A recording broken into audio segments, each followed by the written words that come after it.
Hello, everyone. Welcome to another episode of the Dobo Podcast. Today, I'm here with Rico. Rico is actually a good friend of Patrick, which was our last podcast guest. So, today we're going to be talking about wealth, money, wealth building, businesses, Rico's experiences, and what he does as well. So, I'm really excited for this. Hey, thanks for having me, Matthew. Yeah. So, Solid. yeah, I think I want to start off with your background. I would say you're based in Singapore. From what I've heard and all that, you're also a wealth manager. You're really good in boxing as well. How you know? Patrick told me that, but yeah, I mean, share a little bit about yourself, what you do, what you're currently focusing on. Right. A little bit of a background story. You know, uh, we're Filipino migrants, right? And then my dad went to Singapore. Like an OFW, and then later on, around 2004, 2003 or 2004, around that time, he decided to bring the family over to Singapore from the Philippines. Back then, we were living in Manila, or somewhere in Manila, at outskirts of Manila, Cainta. Yeah. Yeah, just at the bottom of Antipolo, right? So it's in between along that Marcos Highway, Yeah. right? We used to live there, and then, in fact, I studied here. I studied grade school, yeah, and I did first year high school in the Philippines, and then Okay. that's the time when we moved to Singapore. And then that's also the time when I was starting to create friendship, starting to have my own clique, like the usual barkada stuff of a teenager, right? That's that time when all of this develops, no? And then suddenly I got a call from my dad. My mom told me suddenly, Rico, we're moving to Singapore. We're gonna follow dad. I was like, oh, really? Okay, so I started announcing to my friends, hey guys, I'm leaving, and everybody was sad. But when we moved to Singapore, there's one thing really that stuck to me until today, Mm. and that is having the capability to adapt to Yeah. situations, right? Because I'm a Filipino, fresh off the boat, Mm. moved to Singapore, to another country, another race, another culture. And imagine that as a teenage boy, you gotta get accustomed to such new area, a new environment. Yeah. And what would you say was the most challenging part of it all? Culture, bro, culture. The habits in the Philippines, as far as I remember, and I believe it's still the same in here. Philippines is slightly slower pace. More it's Yeah. more chillax, bro. There's this Filipino time, no, Yeah. right? In Singapore, it's fast pace. Fast pace. Uh, Not just in school, but also at work, business. When you say it's this time, it's gonna happen at this time. Yeah. That's how it works in there. Is that how it works here? Of course not. You Yeah, know it. right. You know it, Yeah, right? yeah, yeah. Yeah. So, yeah, I think Singapore, one of the wealthiest countries in the world. I checked it. It was like, what number is it right now? Is it number 4? Amongst Asia, amongst APAC, right? Singapore is definitely number one, right? Number one. It's going against Brunei, if I'm not wrong. Yeah, Brunei also is a rich country, and well, the reason why Singapore is like that is because it's a country with system. Mm. As far as I observed, right, it's got a system that people should just follow. Yeah. You follow the system, and eventually you get along in life. You go to school, Mm. you pass your exams. For men, you gotta go to the army, Mm. and then you continue your studies again, then back to the workforce. And then as long as you go through that path, you can definitely survive. You can definitely survive as long as you don't just follow the rules, man. Yeah. That's how it works in there. And then we have the citizens are taken care of. They can retire at 65. We've got CPF. In Philippines, I think it's SSS or Yeah. yeah, Yeah. Pag-ibig, if I'm not wrong. Yeah. But one difference, what the challenge that I had when I moved to Singapore is trying to be a part of the country. Mm. I came from a different culture, different belief system. Philippines is a Christian country, Mm. as far as I'm concerned. Singapore is it's more secular, Yeah. right? So you can't bring your, you can't bring that and impose that Mm. to other people. So I gotta adapt. I gotta learn. In Singapore, there's three different races. Okay. Yeah. Okay. Yeah. So you have your Chinese, you have your Malays, and you Mm. have your Indians, and each of them have different races. Mhm. And guess what? These three different cultures can get along pretty well. Okay. And that is Singapore, a melting pot of different cultures. Mm. And then the past 20 years, there are more and more Filipinos that are coming. So being a Filipino in Singapore has become more common. But the time when I came to Singapore, there weren't a lot of Filipinos, man.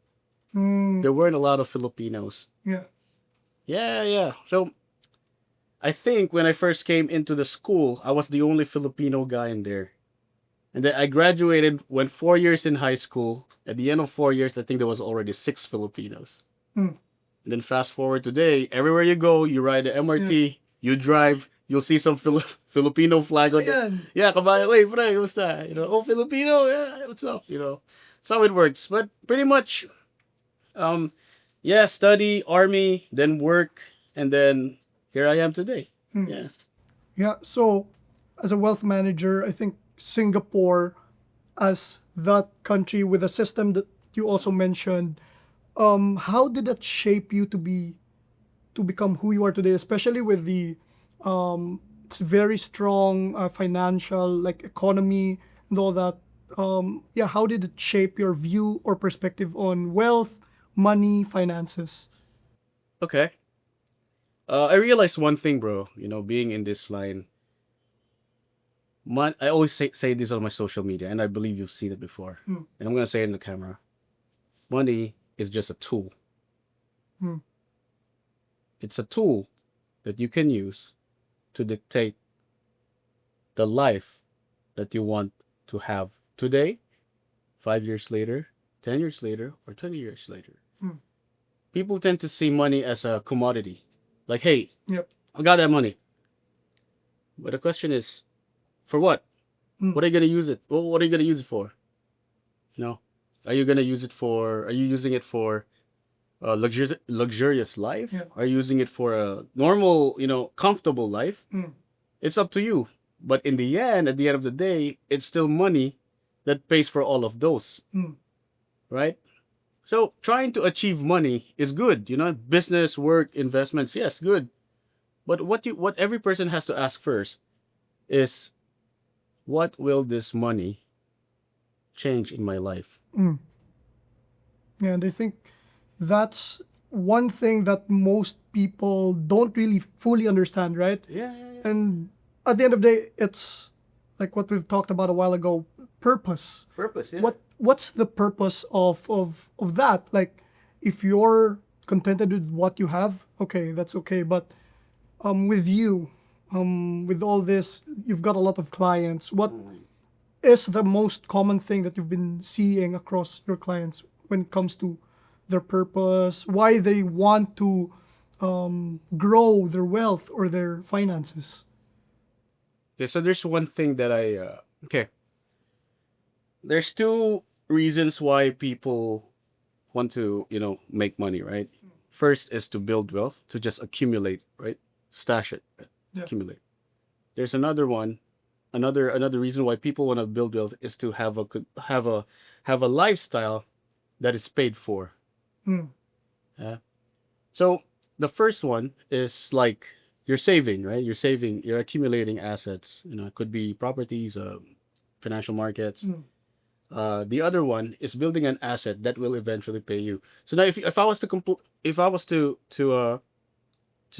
compare it in a more familiar topic, right? When you build a house, let's say you built a house, Yeah. okay? You only have two reasons why you built the house. One is you want to live in it. Yeah.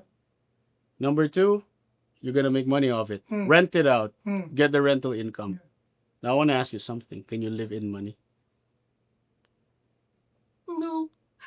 Yeah. Right. So people tend to ask me, Sir Rico, I wanna achieve this X amount of dollars, Mm. pesos, because most of my clients are Filipinos, Yeah. OFWs. Sir Rico, I wanna achieve this kind of X dollars. I usually ask them that. What is this money for? Mm. What is your objective with that amount? And how did that amount came about? You see, a better question that you'll be asking me, Mr. Client, is this: Mr. Rico, I'm 24 years old right now. Yeah. By the time I'm 35, I want to receive 100,000 pesos per month passively. Mm. Now, my job there is find a solution within the scope of financial markets, products or solution, whichever. It could be investments, it could be some insurance. This solution, this portfolio, is designed to achieve you receiving 100,000 pesos per month passively at age 35, because that's what you wanted to achieve. That's your objective. Mm. Yeah. So it's so when I explain this to the clients, this is when I realized that this is when the client realizes that, oh yeah, it's actually not the money that I'm looking for. It's that what that 100,000 pesos can do for me. So if you're an OFW, let's say, same case, same scenario, you're an OFW. Okay, I want to ask you something. Why do Filipinos usually fly abroad? Why do they work abroad? Yeah, it's just making money, send the money back to their families in the Philippines. Right? Exactly. And because they earn more. They earn more abroad, right? Yeah. Now, that salary abroad, imagine you're receiving that in the Philippines. Mm. How The is that lifestyle gonna is way different. The costs. Exactly. So Yeah. it's not the money, bro. It's what that money can do for you. Yeah, and I want to touch on the thing you mentioned about building a house, because I think that's where a lot of people get it wrong. Where even for like a lot of our friends here, especially in the Philippines, that's one of the biggest goals, right? I want to build a home that my family can live in, and yeah, most of the people here think that it's an asset. But what what is your I what think are it's your an thoughts asset. on that? I think it's an asset. Yeah. We have to define what asset is. Yeah, can you define what assets versus liabilities are? Assets like this, bro. Mm. This is my asset, right? Yeah. Asset is something that you own Mm. that does not depreciate. Mm. It's as simple as that. If you have a home in your name, which value goes up in time, that is an asset for you. So Now, basically needs to make money as well. Is that the right way yes, to it think can about it? also, but in time, your house, even when you're living in it, it's making money because the property value goes up, right? Mm. Still an asset. Okay. What we want to what we want to differentiate is what is a liability. Mm. Liability is something that you own that depreciates in value. For example, car. Mm. What else? Uh, Stuff, item. Oh, iPhone. Yep. iPhone stuff depreciates. But would you say, what if somebody uses it for like business, like the cars? Yeah, it should be considered as an asset, right? Yes, you can say that because I do that too. Okay. So in my line of work, people tend to look at what you drive. Mm. They tend to look at what kind of watch you wear, what shoes you're wearing.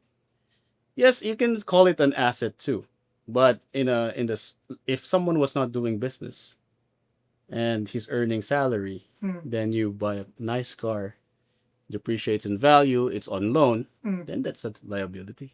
Okay, but what are your thoughts on people, or especially right now on social media, Gen Z marketers, like, and all of that? What are your thoughts on people like spending a lot on cars, on their lifestyle, and then portraying something just to, yeah, gain followers or make money off of it?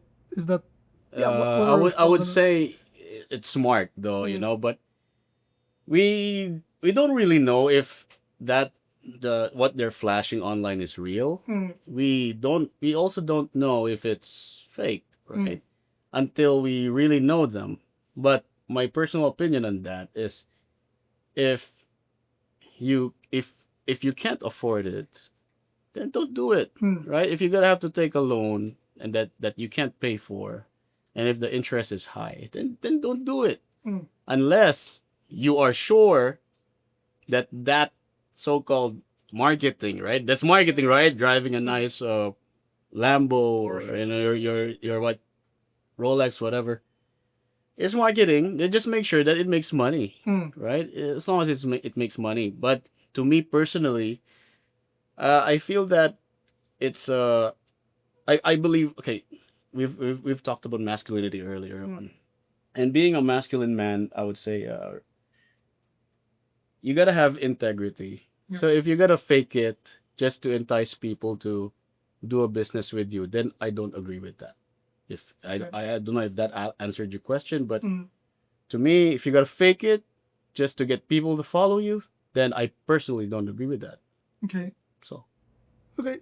So on the other side, how would you do business yourself? how would I do business myself? Yeah. First, I shouldn't be saying this because it's just free tip. Yeah. Okay, I think this is common, right? Mm. But this is something that okay, when people start business, what they think of is product first. Mm. I'm gonna sell this shirt, or I'm gonna do branding and stuff. To me, if you want to start a business, you must first find a problem. Yep. It's marketing 101. You must first find a problem. Let me use you an example. Your business. I'm so happy to be here because I'm surrounded by by young entrepreneurs, and it motivates me. Mm. And I know that in 10 years' time, when you're my age already, you'll be better than me because you guys are 10 years earlier. Mm. When I was 24, what was I do? I was partying, dude. I was Yeah. partying. But find a problem first, Mm. and then when you find that problem, you want to make sure that you're the only one who can solve it. Yeah. Find a problem that people are willing to pay for to solve. Mm. It's as easy as that.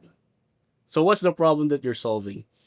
Yeah, for us, I would say just making our clients want to make more money. It's Marketing. that simple, right? Marketing. Mm. Reach. That's the problem. Yeah. I can come here and suddenly say, "Hey, I wanna start I wanna sell Singapore goods. I'm opening a shop." Yeah. But if people don't know me, How are they gonna find yes, you? so Like, that means I have a problem. mm. Then Dobo can solve Yeah, my you problem. can't- Yeah. That's business. That's simple as that. Mm. But people tend to Overcomplicated. that's one. But also I think they see business as if it's a fantasy, man. Mm. Like it's an RPG game, bro.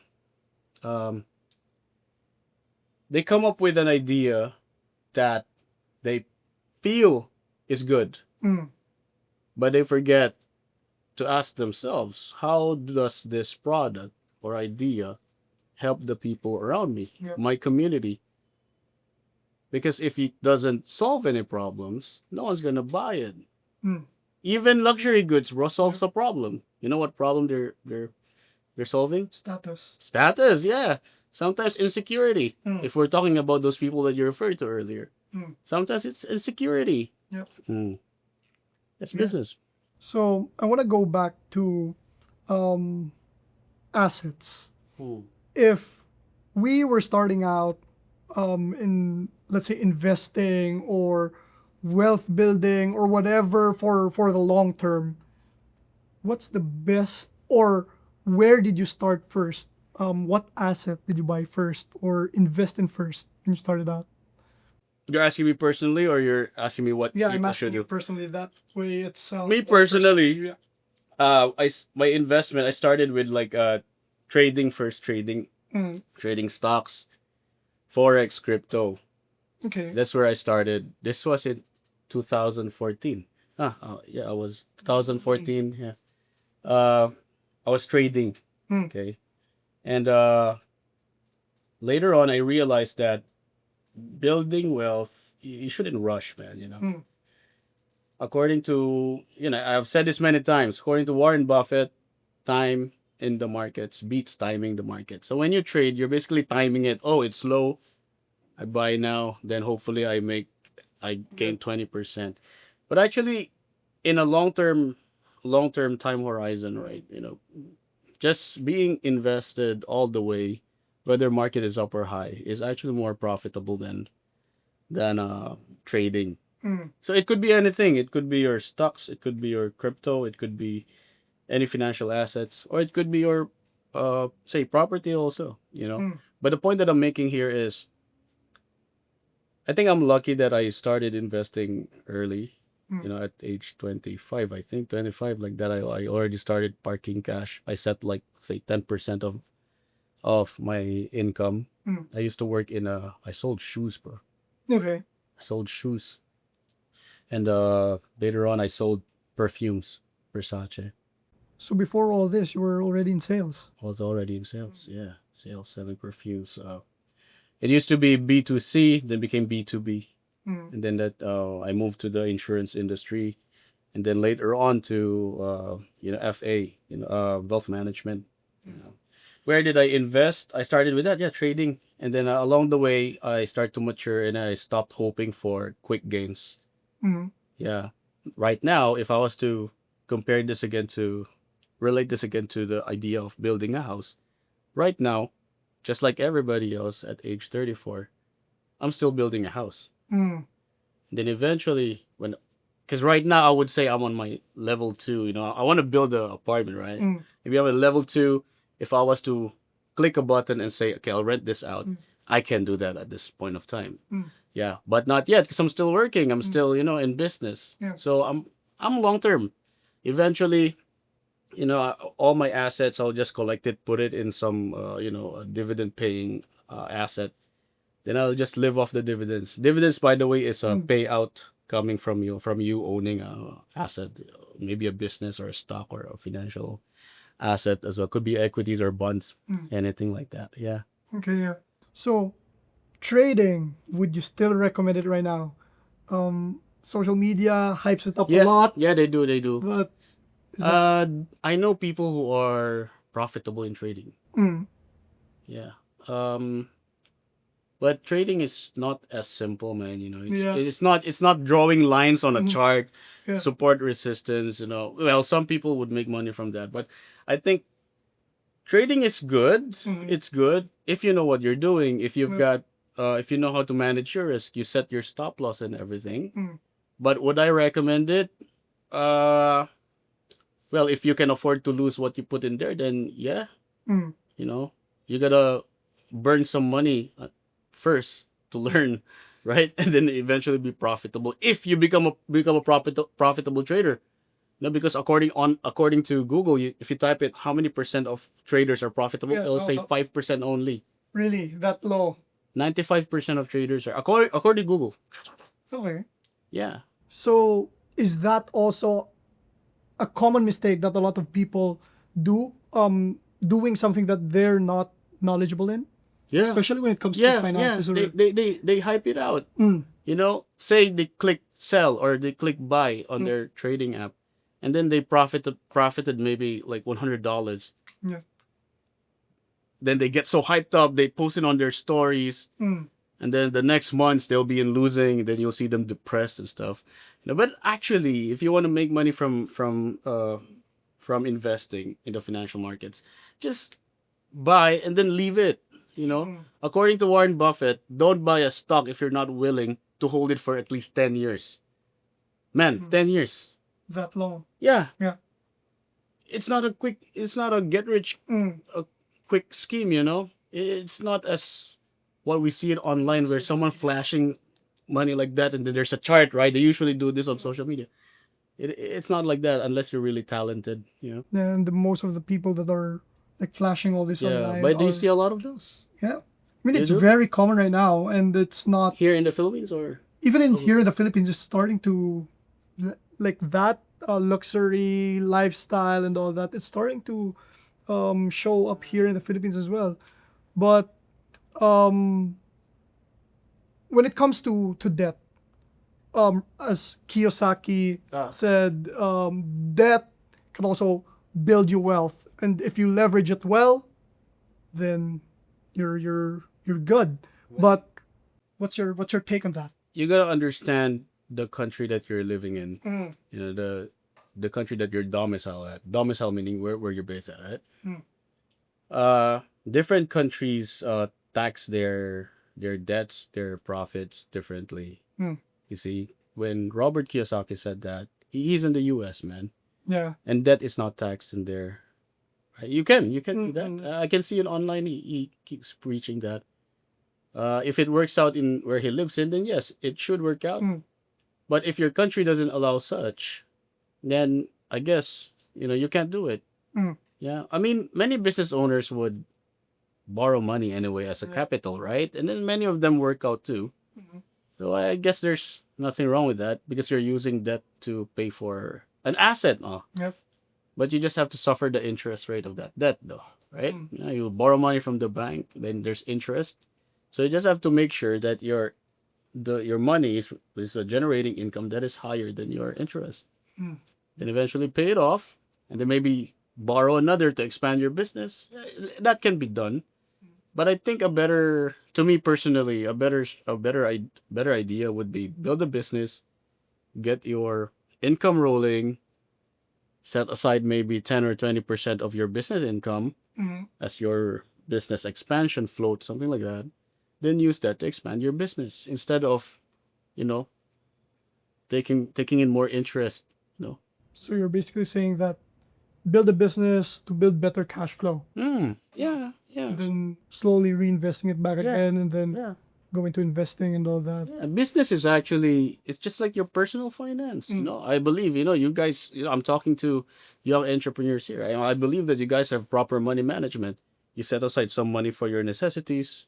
For your perhaps investments, investment into your own business, or maybe you're saving up some money for yourself, emergency in case, say, your knock on wood, the building Yeah. collapses.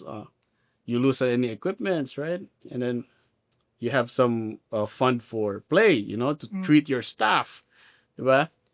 But I think managing your business income is the same as your personal income as well.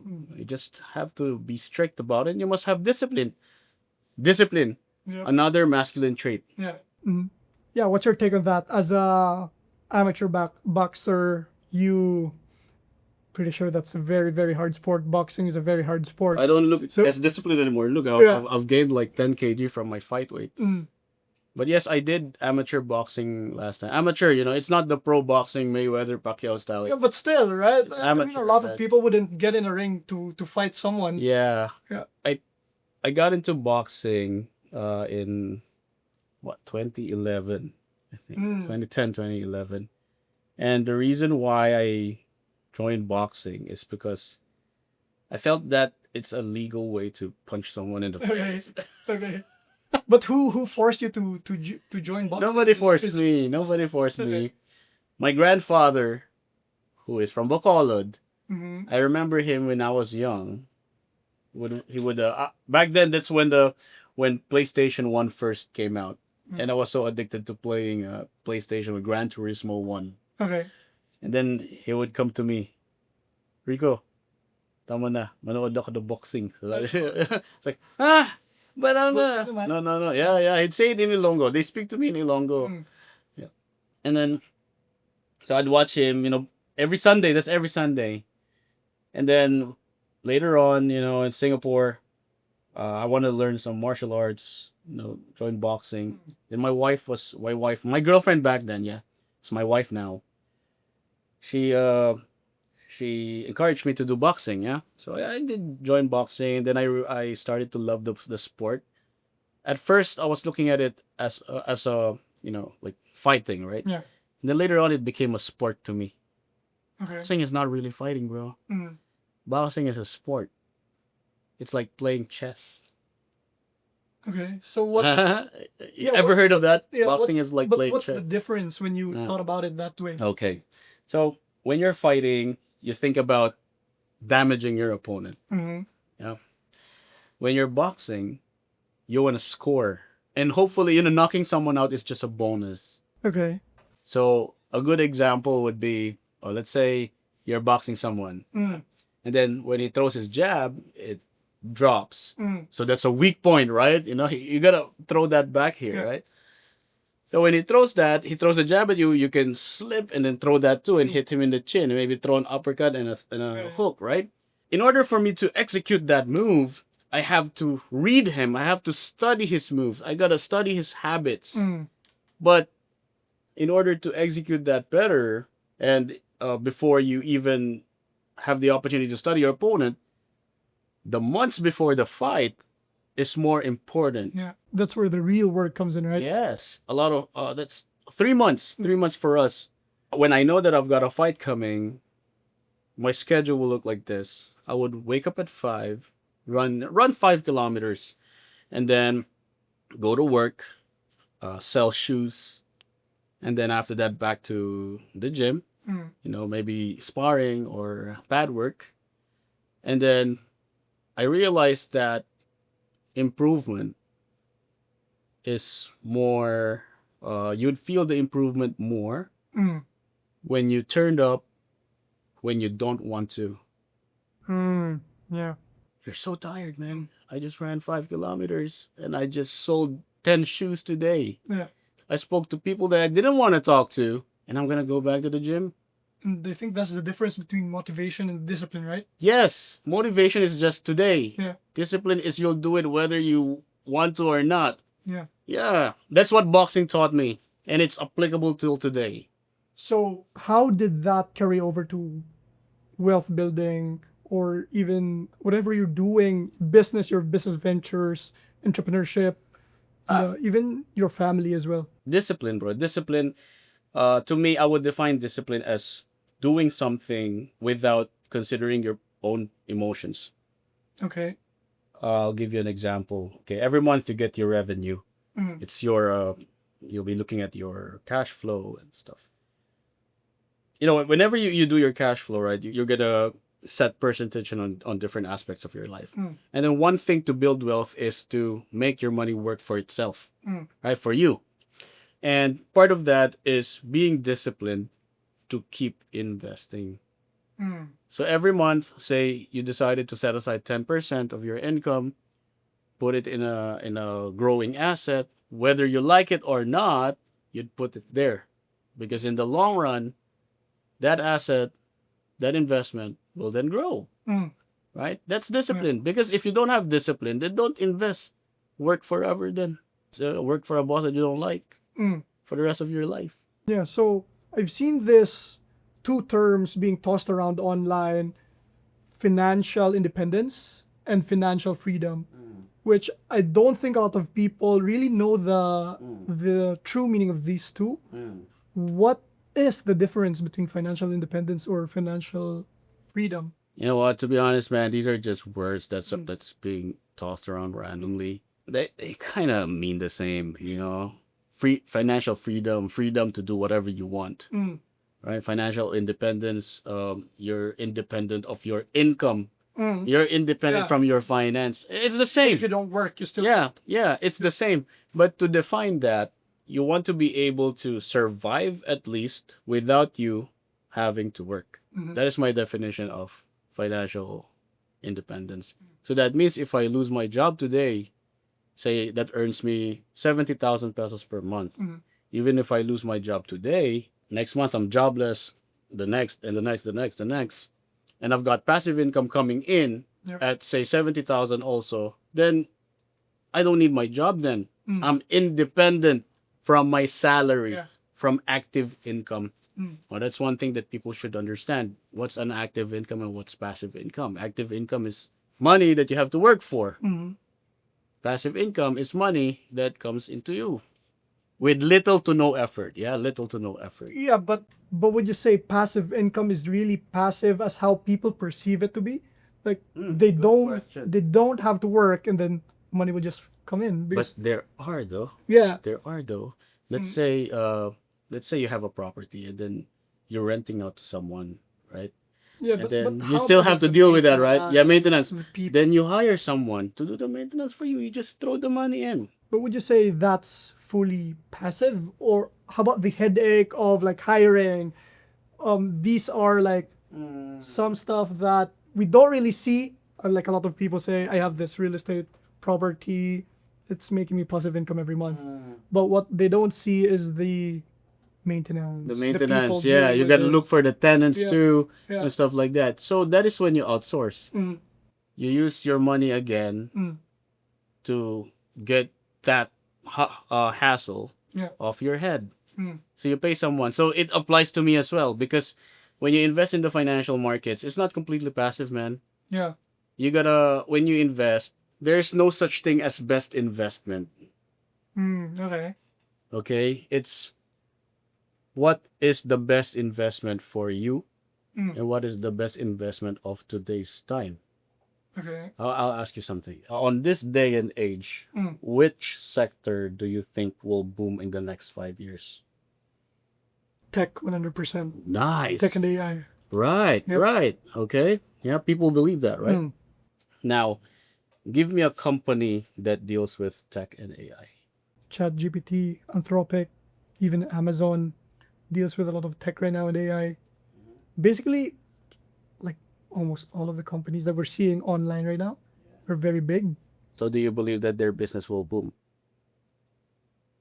They're already booming, right? Already booming, right? In the next 5 years, do you think in the next 5 years it will boom? In the next 5 years, I'd say AI specific companies could possibly go there, but the companies right now, I think it's more of just enhancing what they currently have, but wouldn't say it will. Whatever happens to AI, right? If AI Gets clamped down. Yeah, it I could think get they're held, they're still right? okay. Yeah. But where are you going with this? Okay. So what I'm trying to say here is when a person believes in a sector, for instance, you said tech and AI will boom in the next 5 years. Okay. And then you mentioned those companies that you feel that would maybe be successful, right? Imagine being a stakeholder of that company. Okay. Will that make you money? Yes. Yeah. Mm. So that is investing. I'll give you another one. Mm. What iPhone are you using? Are you using iPhone? No, I'm actually using a Samsung. Samsung. Okay. Okay. You're using Samsung. Mm. Did you personally choose Samsung as a phone? Yep. Why not iPhone though? Don't like iPhone's UI. Yeah, okay. So you believe in Samsung. You believe in Android. Mm, In mm, Android. yeah. Believe in Android. Don't mind me asking, how much does a phone cost? This phone costs like around 70,000? no. I bought it for like 70, Yeah. but brand new it's like 120. 120, right? So that 120,000 pesos, right? That you used to buy a phone Mm. that you might probably change in next year or next year. What if you use that money to invest in Samsung itself, the company, buy a stock of Samsung? But You know what I'm saying? but I think that's where I mean it sounds easy, but is it that easy? Even if you like say this to other people, is it that easy though? So why did you invest in businesses then? Do you highly believe that a business will boom? I think it's more of on the control. You can control it, right? But with like all the stock investing, you can't really control the market. I think for me, it's more of control what you can Control, control. yeah. So this is where risk appetite comes in. Mm. Some people would rather have control over their business because investing is basically you're investing in the business, okay? And it's whether you want to be in control, which is work. Yeah, you gotta manage your staff. You gotta manage your payrolls, and maintenance items. Yep. Right? That's business versus investing in a company that you strongly believe in. Mm-hmm. Yeah. So it really varies. Like I said, there's no such thing as best investment, but rather what is the best investment for you? So going back to the topic of tech and AI, were you already using Friendster? Yeah, I think I was using Friendster back then. Yeah. But- And then suddenly it was replaced by Facebook, right? Not sure, but yeah, I think the next one was Yeah. Facebook. The next one was Facebook. Mm. Imagine you were friends with Mark Zuckerberg, and then you will have us like, and then look at it today, 15 years later. Look at how much Meta is making money. It's the same, bro. You invest in a business that you believe in. If you don't believe in it, then don't invest. Nobody is forcing anyone to invest. It's just like if you come to me, Rico, I want to build another studio. Can you invest? Now the question is, do I believe in that in your that business? If I do, then I'll stake. But I'm ready to lose that.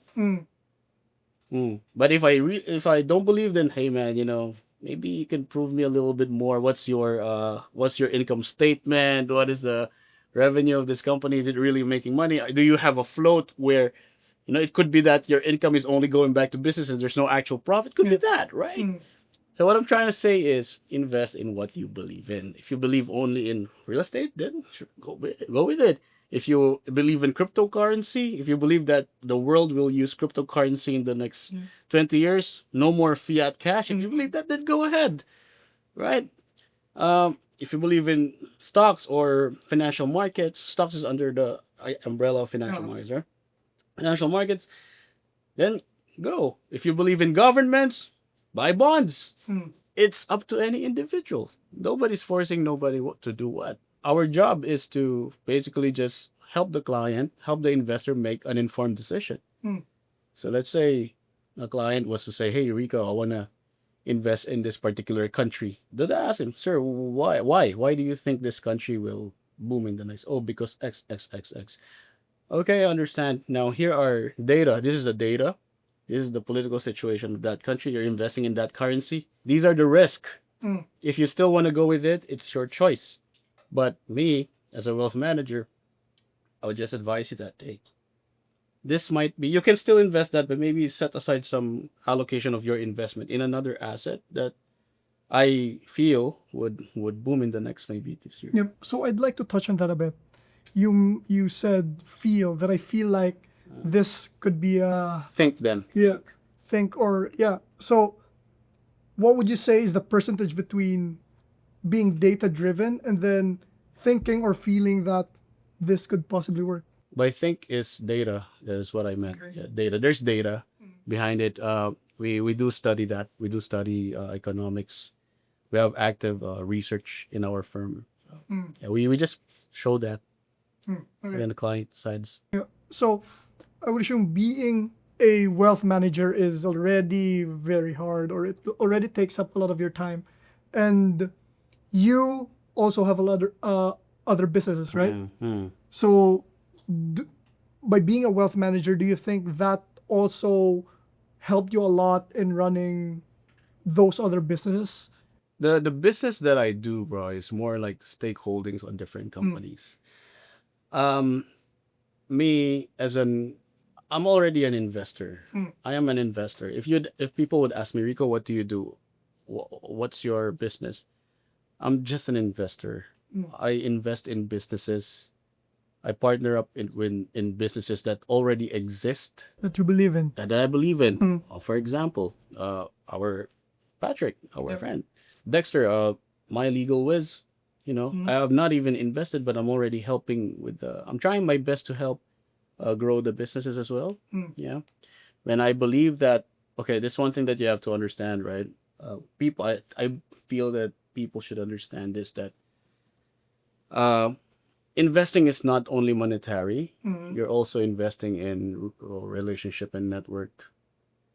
Yeah. So I'll give you an example. If let's just say that a person has a marketing agency and wants me or another person invest in their company, instead of asking for an investment, you want to treat the person right first. Okay, show the person that you are someone that can be trusted. Who shows the values. You gotta treat everybody right, and later on, instead of him investing in your company, maybe he'd refer you to his friends. You get new investor, even bigger than him, or even customers. Shoot the customer to you because you've been good, right?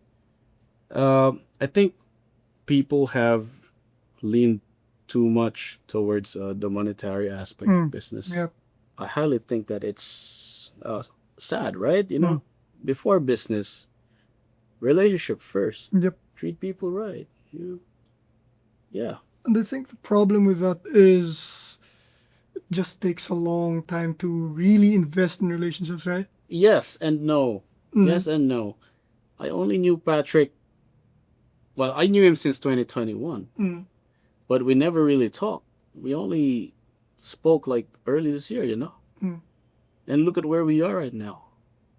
So what would you say are like the top three things that you're looking to, let's say an investment or a business that will help you decide to go all in on that? The person, the person who owns the business, the person who you're dealing with.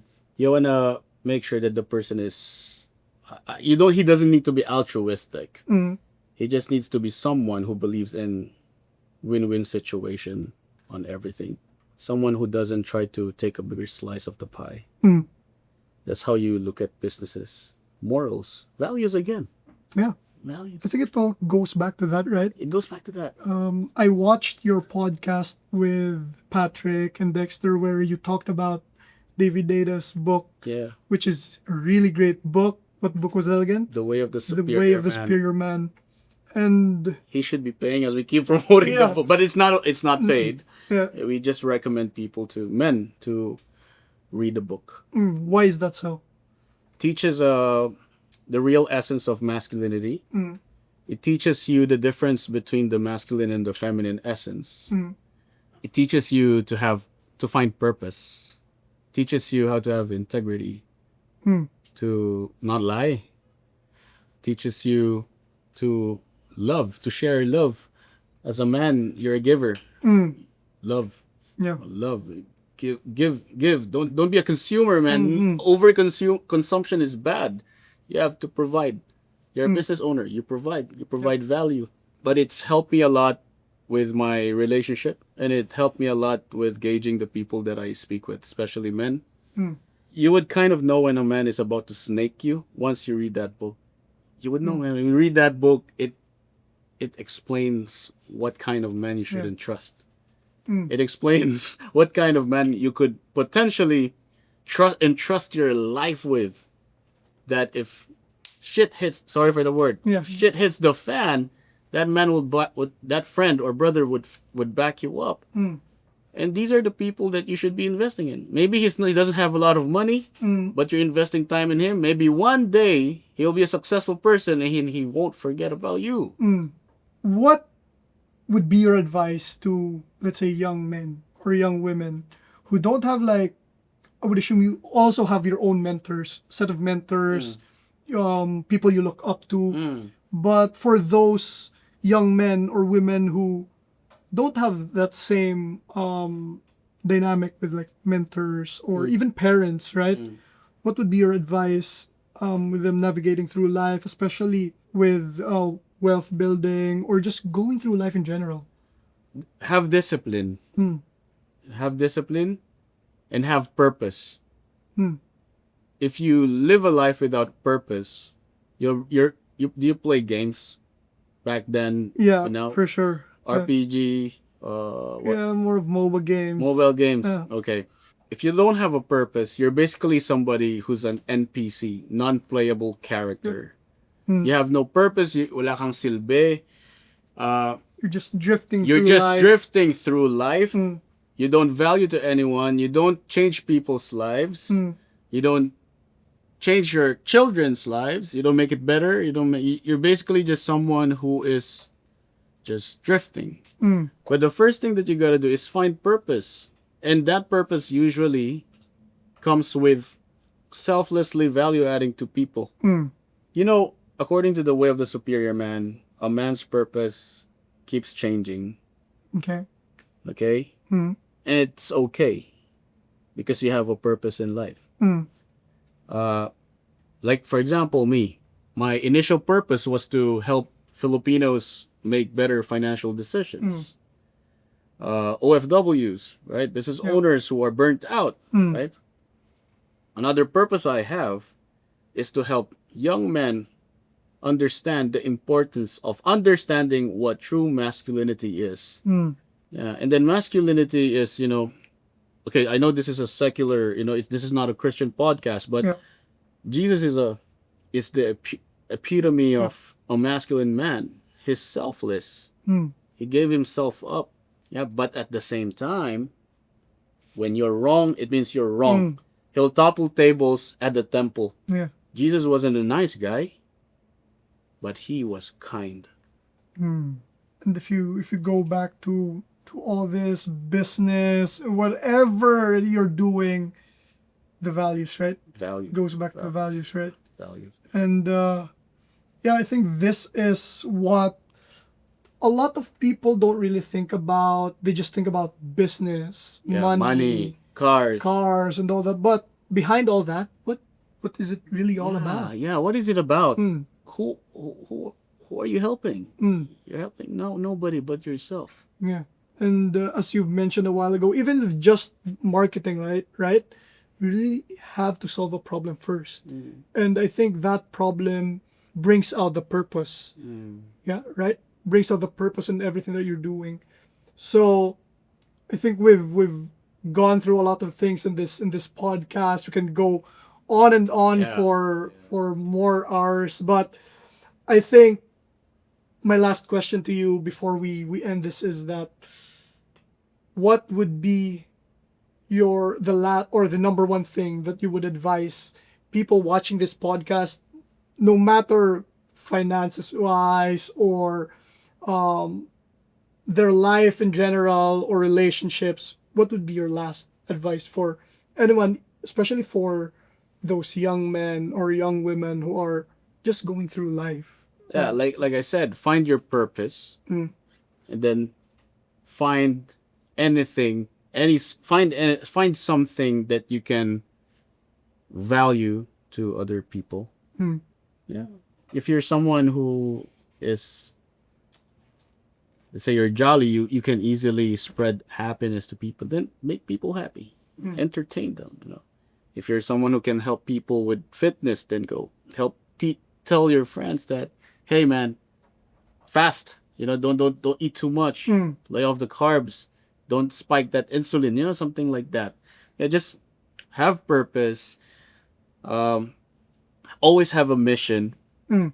and then try your best to accomplish it. Yeah, that's all I'm gonna say. There we go. Yeah, I think that's all for now. Rico, plug your Instagram, your socials, your website, what you do, and share to everybody Yeah, where they can find there are a few things that I would appreciate you guys visiting. First, follow me on Facebook, Rico De Zengano. On Instagram, Rico De Zengano as well. YouTube, Rico De Zengano. And I have two podcasts this one is the ones that need following. All right. First is the Global Pinoy Podcast. This is where I speak to successful individuals. You're gonna be there soon. The Global Pinoy Podcast, where I speak to successful Filipinos and hoping to value add to our viewers in there all over the world. And we've got The First Step. The First Step is my side mission where we talk about values, purpose, mainly masculinity, the common problems that our society have, and the potential solutions that we have to, the potential solutions that we must do to fix our so-called broken society for the betterment of our future generations. Yeah. So go check out Rico's stuff. And I think that's all for now. Thank you. Bye. My man.